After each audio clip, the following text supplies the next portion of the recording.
All right, if you guys watched the last video, you know that this bike has a issue. And that issue is, when you turn the key, the dash does not come on. And just to let you know that the bike is on, that's the fuel pump priming, and also the tail light is not working. So today we're gonna figure out what that issue is. We're gonna fix it.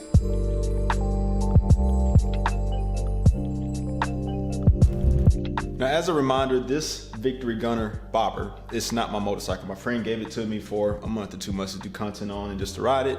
So I did ask him before I started doing this that, you know, something's wrong with the bike. Is it okay if I work on it? Because, you know, I don't want to just take people's bikes apart without letting them, you know, without asking and letting them know what's going on. So he did give me the okay to work on this. And if not, he was going to come down next weekend because he was going to be in town to work on it himself.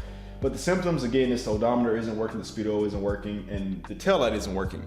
And why that's important is because 1, you can't see the gas, 2, you can't see how fast you're going, and 3, there's no tail light unless you actually flick the brake light.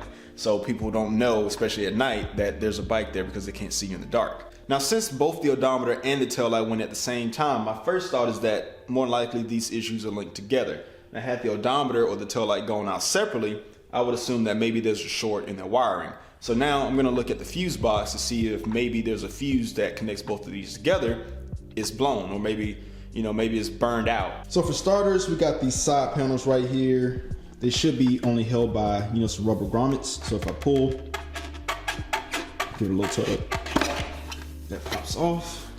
We got one on this side as well. And that's gonna reveal the fuel box. I mean, yeah, fuse box, not fuel box, fuse box. We also got one on this side, same thing, pop it out, and that actually reveals the battery. It sits under the seat. The reason I took the side panel off on this side, even though the fuse box is exposed on this side, is because I can't get this cover off without taking the seat off. And there's 2 Allen keys on both sides that gets exposed when you take the side panels off. So now I can take the seat off and we can get this fuse box cover off.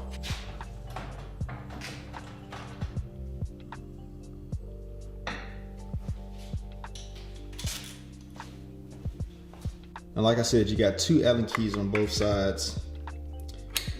And put that in there. And take them off.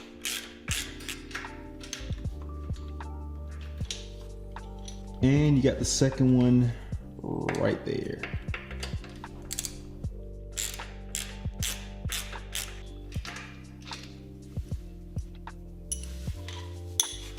Now, seat lifts up. This box just around the side and should come up.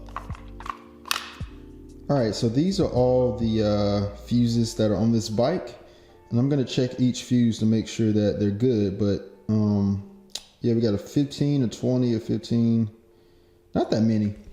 So it should be I guess a quick check to rule out that these aren't the problem.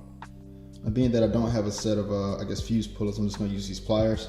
I'm just gonna pull one right here. I'm just gonna give this a gentle little tug. Now, of course, what I'm looking for is to make sure there's no burn marks or there's no break in that middle piece. That lets me know that the fuse is still good. So I'm gonna put this one back and I'm gonna check the other ones until I find one that's possibly bad. Well, it looks like we may have found the problem. Check this out. If you notice on the right side of that middle portion, there's a burn mark, which means that this fuse is bad. For comparison, on the left, we got the old fuse with the burn mark, and on the right is a new fuse. We're gonna pop that one in and see if it fixes it. Now, going back to the fuse box cover, that specific fuse apparently goes to the turn signal and the horn. So apparently the horn wasn't working. I didn't try that, but hey, we're gonna see if it fixes it.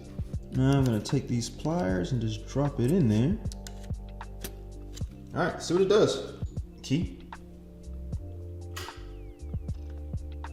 Oh, there we go. Fuel pressure, yep, we're good. And brake light. Nope, there's the running light now. And just sort of difference. Brake light, running light, brake light, running light. We're gonna turn it off. Yep. So that definitely fixed it. Come on, pressure gauge, or pressure gauge. You gonna do it? I might need to check the oil on this just to be sure. Yeah, it works. Everything appears to be working. All right, so that fixed it. It was a very simple issue. And the good thing is you start off on the simple stuff, and then if that doesn't work, you start going up to the more advanced stuff. So I'm gonna put this bike back together. I'm gonna give it a start up. Start off by putting that back on. So it's back where it needs. And put those Allen screws back in on both sides. There we go.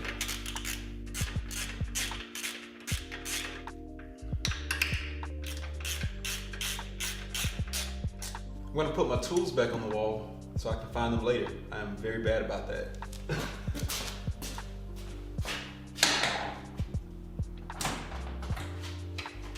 I'll be able to find it.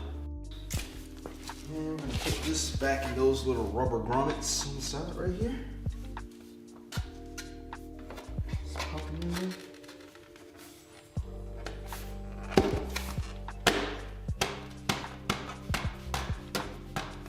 And the same thing for this side. I almost got them mixed up. There's actually an RH on here to let me know that this is the right hand side. So pop that in there.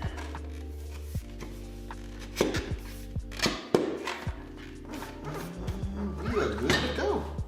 Luckily, this issue was solved by a simple fuse and not some weird wiring that was going on, but I show these steps in detail for the people that don't know how to work on their bike. So if you know next time, if you're stuck on the side of the road in the dark like me, or something's going on with your bike, you know the first thing to do is to check the fuses, and of course have spare fuses on your bike in case something like this happens, because they're only like a few bucks. But if I was stuck on the side of the road and I knew what was going on with this bike, I could have easily just checked the fuses, replaced it, and I would have been on my merry way. So again, I show this for the people that don't know. But this bike is fixed. My friend, he doesn't have to worry about this problem. Hopefully not in the future, it doesn't happen again, because aftermarket lights tend to draw more power and short things out, but hopefully that's not the case with this bike anymore. Maybe it was just an old fuse, but it is now fixed and it's time to do some riding. I love how easy this thing is to move. Let's do a cold startup. It's beautiful when everything just works.